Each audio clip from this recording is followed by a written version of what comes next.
and in this video I shall be making a mixed media tag.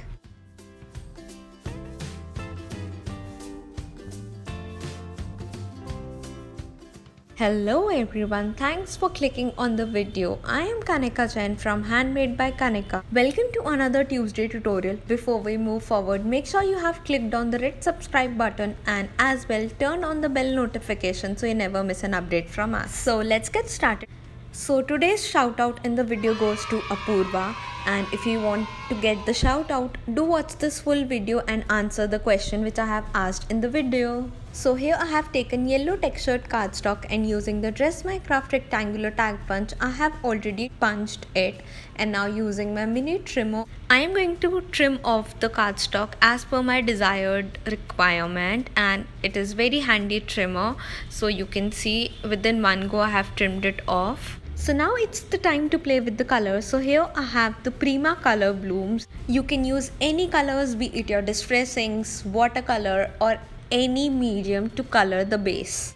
I find it very handy to use these color blooms. So now I have colored little bit of base, and using my tweezers, these are the heat resistant tweezers, I am holding so that I don't stain my hand with the color. So now I am done with the first layer, so I am just heat setting it using my heat tool. So basically in mixed media you need to build up layers, be it with the paper or with the colors or with any medium. So here I am just building up different layers with the same color so that somewhere it has the darker tone and somewhere it has the lighter effect.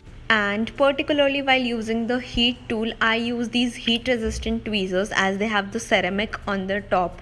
If you want to see a detailed review video on the Dress My Craft heat resistant tweezer and as well as the fine tip tweezer, do comment down below, I shall upload a video.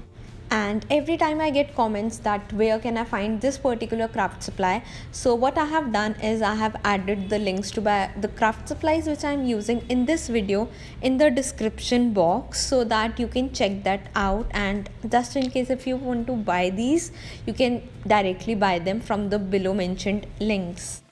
So that's the final layer of the color which I am heat setting it, and I'll just keep it aside till the time it dries out completely. So this is how it looks. And now moving on to the next layer, here I have the Dress My Craft vintage script stencil, and using my texture paste I am just adding a nice background layer over the base tag. And if you're enjoying the content which I'm posting, don't forget to like this video. And can you see how beautiful does this look? So now using my heat resistant tweezers itself, I'm holding on the tag and I'm heat setting the texture paste. You can as well let it dry naturally, but as it's a video tutorial, so I am heat setting it, and this is how it looks. And now moving on to the next layer, here I have the silver embossing powder, and then here I have the watermark ink from WATERMARK, and using the Finnabear stamp I am randomly stamping on the tag.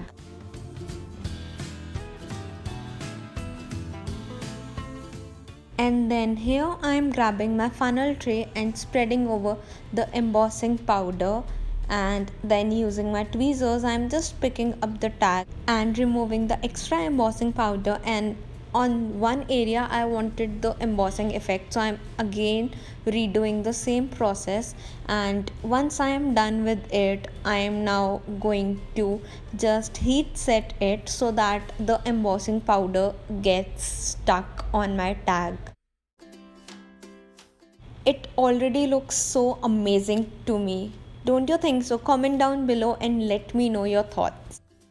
So now it's time to add embellishments. So here I have taken the mini move motif sheet and I have fussy cut the element, and here I have a sentiment as well.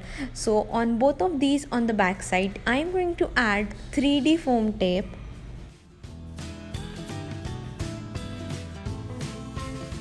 And using my fine tip tweezer, I am going to remove the backing from the foam tape.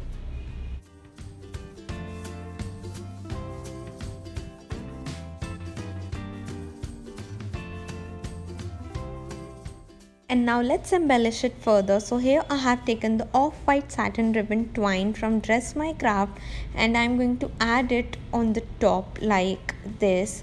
And then for the next layer I'm going to add some sequins as well so that it looks perfect. So for that, here I'm using the Dress My Craft crystal clear sequins, and using my liquid adhesive I am just adding these here and there.